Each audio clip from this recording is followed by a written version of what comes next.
Rhythm, and it's all the way to a Game 5. Let's touch upon what happened in this series, because it's been an interesting one, Zico. Yeah, so if you guys are just tuning in, we have a series on our hands between Windwalker DK Nation and Keyboard Rhythm. This is an elimination match. We are in game number 5, and so far, Ashamain's Fall is the selected map, which was selected by Keyboard Rhythm, and Keyboard Rhythm have been running that Retribution Paladin, Holy Paladin, and Elemental Shaman.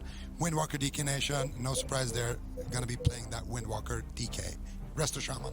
Yeah, I mean, the main thing that we kind of have here is Keyboard Rhythm finds what they believe to be a counter comp, which is what they're going to be playing here again into Windwalker DK Nation. Windwalker DK Nation pretty much only has that composition, exactly as their name says, Windwalker DK.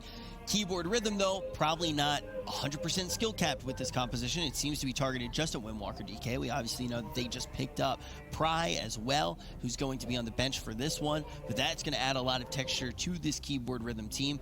But ultimately, Windwalker DK Nation, even though they're stuck on this composition, they're putting up an incredible fight because it appears that they're absolutely skill capped. Yeah, they're doing an incredible job so far, and it seems like the strategy they've really implemented is to sort of rush down that hero. Not rush him down, but slowly whittle away at his cooldowns, get the Blessing of Sanctuary from the Retribution Paladin, and eventually find moments where they can basically train him down, get a lot of pressure, get a lot of momentum. Like I said earlier, it's going to be up to Keyboard Rhythm to try to deflect that with their own pressure. If they're not putting out their own damage, then it's going to be way too easy for Windwalker DK Nation to just rush down Baruch. And once again, this one is really important. Supatis, both of these teams, whichever one wins, still has a chance to qualify all the way to LAN. I mean, Windwalker DK Nation would need a lot of things to also go in their favor, with both Tempo Storm and Reformed getting a 3rd and 4th place finish. If that happens and Windwalker DK Nation wins, they could be going to the summer finals, which would be phenomenal for them. They've competed in past cups, but it usually seems to be at this point in the tournament where they kind of fall off. So this would be a first step for them. If they can make it past this first round of the top 8, they've definitely improved from previous cups. They could be a threat moving into the 3rd season as well. Whereas on the opposite side, Keyboard Rhythm, they're kind of in the same boat. They have to get first place finish. They don't have the same restrictions. If they do get first, they will qualify. Prize kind of stepped in, but he's not really playing in this series. I'm sure we will see him later on if they do manage to make it that far. Yeah, so definitely some pretty crazy stuff has to happen. These are the two teams that are very much living on a prayer, right? They want to be able to get there, but they definitely need to come in first. And at Supatis, as you said, Windwalker DK Nation, them getting first place isn't even enough. There is still the possibility, but it's some crazy math. That's basically what needs to happen. And that's one of the reasons we're excited to jump into this one, to see which team can try to get that miracle going. And then after this one, we are staying in the lower bracket. We're going to be jumping into another game, and the same thing happens, but the teams are a little bit better positioned. It's going to be Skill Cap Red versus XRB to the Moon.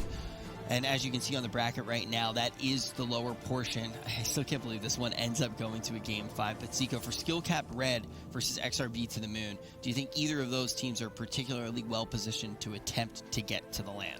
Well, out of the two, I would say XRB to the Moon has the best shot at making it to the LAN.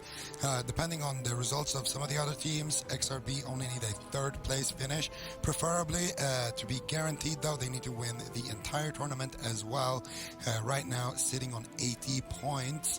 And XRB has been struggling a little bit in the past against Reformed's jungle. So this is something that Skill Capped Red runs. So this could be a very, very difficult matchup ahead of them. I think there might be a possibility of a tie as well for the 4th place. If Reformed get 3rd and Tempo Storm get 4th, they're actually tied on points. Isn't that exactly what happened? If XRB gets 2nd, there's a 3-way tie at 200 points. So we could end up going to tiebreakers at the end of this cup. Those are like some of the same teams that ended up having that tie last time. So that's some stuff to think about. We'll be talking about that in a little bit. But let's turn our attention to this elimination game on Ashmain's Fall. Keyboard Rhythm versus Windwalker DK Nation. Who will stay and who will go? It's time to jump back into these games. Right, Keyboard Rhythm. Let's see if they can keep the beat. Moving into game number 5, Windwalker DK Nation have been kind of building up their momentum in this series. They hit a shaky first game with Burley going down in a matter of seconds, and probably one of our shortest games. And then they managed to improve and now setting up swaps towards Borug. So this is definitely either team's game. It's match point. One of these teams will be going home, and one of these teams will be trying to keep the dream alive. And let's see how they can do it. Croto, Valia going to be moving forward to Lucy once again. The Incapacitate, that's going to activate that auto trinket from the red into the DR Hex. Very nicely done as they make their way over to Procket, trying to put on some early pressure onto him. Barug once again positioned very far away. Procket's going to have the benefit of all these freedoms from his team, from the Rep Paladin, from the Holy Paladin, which makes it very difficult for this Windwalker DK to connect. All right, Procket getting stunned up early on. Viola is trying to bait some cooldowns with using Fist of Fury before leg sweep, and so far they're not really falling for the bait, which means Viola and Croto are going to fall behind. They have to trade out some initial defensive cooldowns. It looks like they may look for a swap. We see the Touch of Death committed. Croto's trying to make his way over, but he's not able to connect. Viola going on a solo mission to try and force a cooldown from Borog.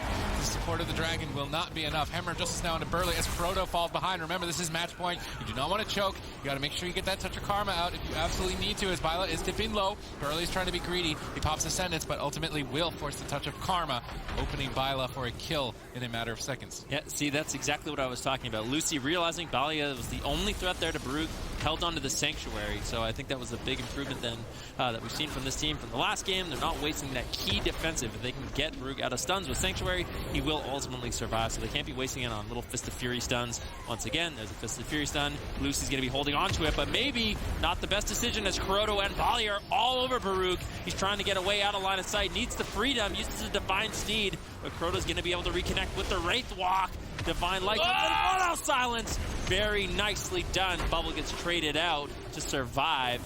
But Windwalker DK Nation obviously with a huge victory there. Yeah, that Divine Shield is the most important cooldown for Borog to survive. He no longer has that safety net. They could easily gun down for him for the rest of the game. Let's see if they can stay on target. Violet Croto getting rooted up by Procket, but Procket getting hexed up by Burley. It's going to be a 3-on-2 with Lucy down at half and Borog the primary target. They can get a Divine Shield from Lucy as well with this cleave pressure. Hex now secured onto Burley. Unfortunately, breaking to some damage. Windshare on the offfields. Borog needs a lot of help right now as the entire Windwalker Death Knight Nation rains down. Plus, your protection traded out. Burley has to use Spirit Link. Burley's going aggressive with his team as well. It's all or nothing, Ben.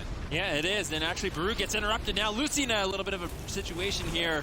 Finally, Valia able to reconnect to the full Fist of Fury stun. Lucy still out of line of sight. Hasn't used the Sanctuary, I don't think, the entire game. So, really not able to support Barug. And ultimately, this could be the game. Oh! Holy Light at 1%. Holy moly. He will top himself off, but still, Croto and Valia relentless in this assault. Touch of Death gets committed as well. No, nothing's going to be available to keep him alive. Burley quite a bit of damage. He leaps away, gets out of line of sight. Lucy charging in, though. Nice incapacity. Nice support coming in from Valia to keep Burley alive for now. Lucy has to kill Burley right now. At this point, Borog is just so far behind. He might be able to kill him. Lucy's just raining down on the entire team, killing everyone. Anti-magic zone protects Burley. They grip in Lucy. They go for a double stun. They hex up Procket. Good cross CC for Windwalker DK Nation. Borog's got avenging Rat, though.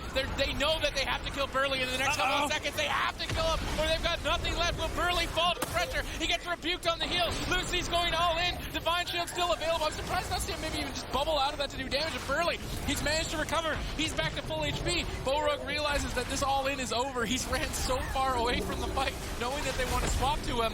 Lucy has protection for him. Let's see if Lucy can support Borog to keep this game going. Yeah, ultimately, Burley expending a lot of mana to keep himself alive there. There's the Incapacitate. Croto trying to get there with the full leg sweep.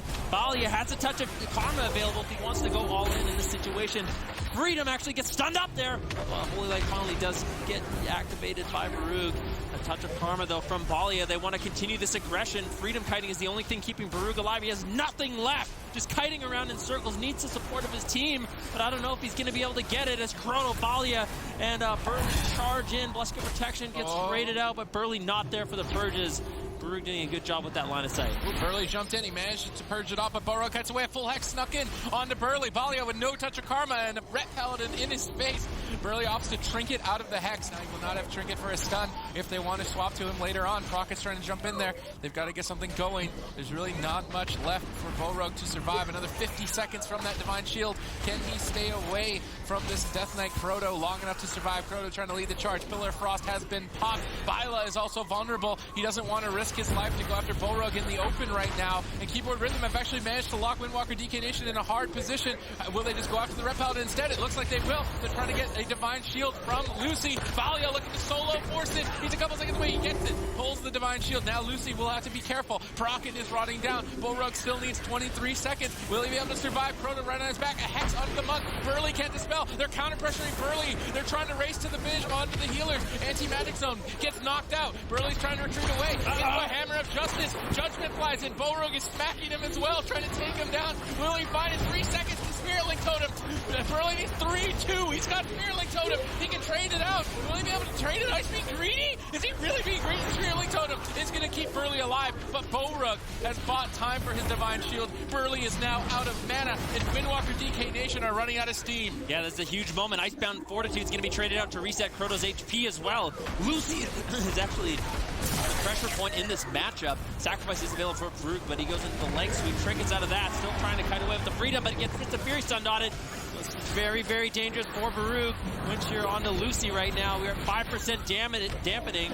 Bubble is used by Farouk to keep himself alive. Yeah, punch back. They get the Divine Shield. Now Bullrug is in a hard position again for another minute and 26 seconds. They've got Burley on the back foot for 10 more seconds. They have to kill him in 9 seconds, and that Earthen Shield Totem will protect him. Burley's trying to line of sight. Procket's trying to move. Chains of Ice are denying Lucy from really getting in there. I'd love to see some freedoms. These snares are way too effective. They give Ride the Wind to Burley. Burley's trying to catch a lift across the map away from the Ret Paladin Lucy. He needs to keep his distance. Earthen Shield Totem is now available. He can plop that down to keep himself safe. Bullrug repositions. He knows that he needs to buy time for Avenging Wrath and avoid the fight. Maybe even look for a drink. He can go back to full mana and buy time for cooldowns. It's going to put them in a great position. Procket with a defensive hex. Instant dispel. Bullrug got some mana back on the drink. Windwalker DK Nation are even further behind. They're actually going after the Red Paladin, trying to find an exposed target. They got a Divine Shield earlier. They're trying to make a move. Lucy down below. Half Bullrug caught into a stun. Heat trinkets out. Viola now getting counter pressured. Heat trinkets. He rolls away. There's a lot of damage flying onto both sides as Bullrug is now the primary target. Plus, protect. He needs to line inside the Purge, but Burley's right on top of him. And Windwalker DK Nation were running on fumes for a lot of this fight. A valiant game from both teams, but Keyboard Rhythm are going to have to pack up the keyboard and go home. That was definitely not the beat that they were trying to play as Windwalker DK Nation